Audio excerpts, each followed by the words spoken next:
भाषा विज्ञान हिंदी भाषा और नागरी लिपि के अंतर्गत हम यहाँ प्रस्तुत कर रहे हैं भारतीय आर्य भाषा के इतिहास पर चर्चा।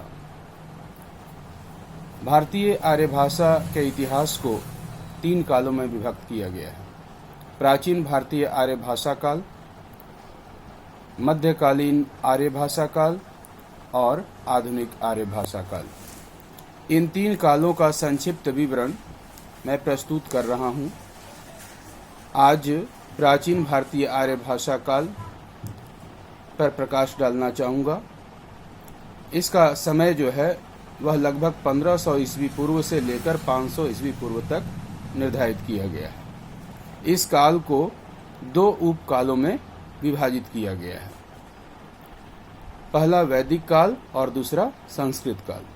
वैदिक काल का समय 1500 ईसा पूर्व से लगभग 800 ईसा पूर्व तक है तथा संस्कृत काल 800 ईसा पूर्व से 500 ईसा पूर्व तक माना जाता है।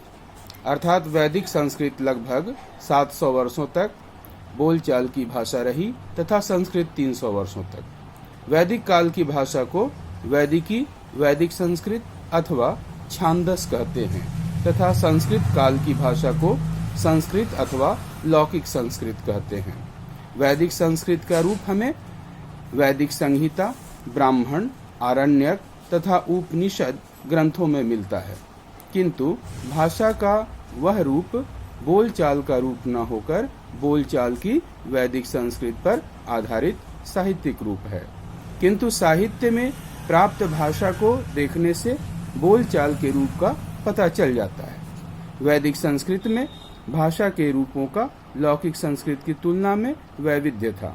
साथ ही वैदिक संस्कृत ध्वनि व्यवस्था, शब्द रचना, रूप रचना तथा वाक्य रचना में लौकिक संस्कृत से कई बातों से भिन्न थी। संस्कृत नाम बाद का है। यह नाम कदाचित तब पड़ा जब बोलचाल की संस्कृत भाषा को सुसंस्कृत करके उसका एक परिनिष्ठित या मानक रूप स्थापित किया गया। संस्कृत भाषा के इस मानक रूप को स्थापित करने में पाणिनि ने महत्वपूर्ण योगदान दिया। इसी लौकिक संस्कृत अथवा संस्कृत में रामायण, महाभारत तथा बाद के कालिदास, वाण, भवभूति, भास आदि के काव्य, गद्य और नाटक ग्रंथ आदि लिखे गए। यह ध्यान देने की बात है कि संस्कृत यद्यपि बोलचाल की भाषा लगभग 800 ईसा पूर्व से 500 ईसा पूर्व तक थी, किंतु उसके मानक रूप का साहित्य रचना में प्रयोग तब से लेकर अब तक होता रहा है। वैदिक भाषा को ध्यान से देखने से यह पता चल जाता है कि उस समय बोलचाल की भाषा के 3 रूप और धीरे धीरे वे विकसित हो रहे थे: पश्चिमोत्तरी, मध्यवर्ती तथा पूर्वी।